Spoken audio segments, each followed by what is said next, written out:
Hi, this is Handy Doctor. Today, let's talk about which modem is good for your T-Mobile home internet. As you can see, I have a Nokia kvd21, the very famous Trashcan, and a kvd21. And obviously, I am currently using the kvd21. I actually test both, and it turned out that this one is better for my application in my house. Some of you may say, hey, most people actually say the Trashcan is way better. Well, this is basically the purpose of this video. Please do not trust just because some random guy say so on YouTube. Not myself or anybody. You need to test it out yourself.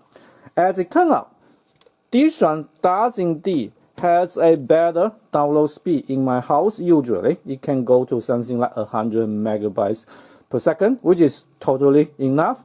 For the kvd21 though, it usually only go to something like 70. Okay, but 70 is also good enough. The upload speed though, this one is totally horrible. Only 1 megabytes, but that one can go to 10 to 15, and which is totally usable. Honestly, tell you. More importantly, this one overheat a lot easier. Now, by the way, neither machine have active cooling. They don't have a fan inside. They rely on passive cooling. But you see the kvd21 have a lot more holes, and the cooling is way better in this one. I don't have any overheating issue at all when I put this one in the basement. And that's why I chose to use this one. Super stable, and the speed is definitely good enough.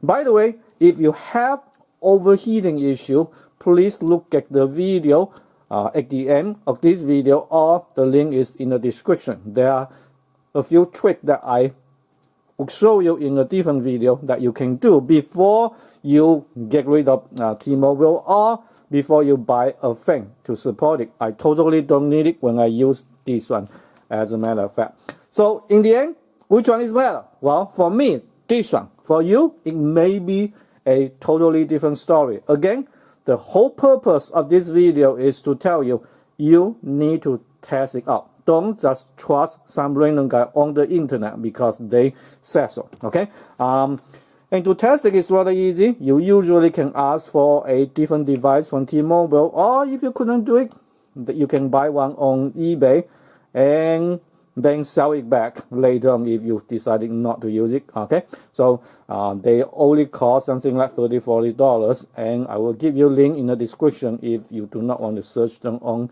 eBay.